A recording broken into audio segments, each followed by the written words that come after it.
नमस्ते सबैजनालाई। यो भिडियो मैले अहिले रातिको 11 बजेको समयमा बनाउँदैछु। यतिखेरसम्म हामीले मादलको खोरी लगाउँदैछौँ। यो देख्न सक्नुहुन्छ, यो मादलको खोरी लगाउँदैछौँ। हामीले तपाईलाई बजाएर पनि सुनाउने छौँ। यतापट्टि बुवाले बजाउनुहुन्छ। ल हेर्नुलाई साथीहरू, हंसपुर भन्ने ठाउँमा पनि यतिको मादल बन्छ। यो गोठीवनको मादल है, म बजाएर सुनाउँछु तपाईँहरूलाई।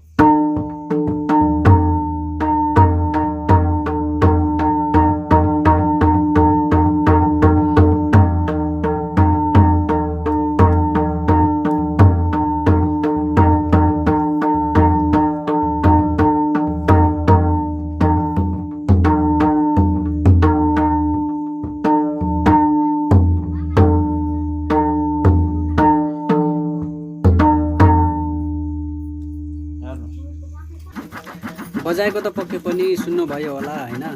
यदि हजुरहरूलाई सानो अथवा ठुलो खालको मादल चाहिएको छ भनेर पुरानो मादललाई मर्मत गर्नुपर्ने छ, खोरी लगाउनु पर्ने छ, बनाउनु पर्ने छ भने यहाँ मैले स्क्रिनमा व्हाट्सएप नम्बर राखिदिएको छु। त्यहाँदेखि सम्पर्क गर्न सक्नुहुन्छ अथवा डाइरेक्ट नम्बरमा पनि फोन गर्न सक्नुहुन्छ।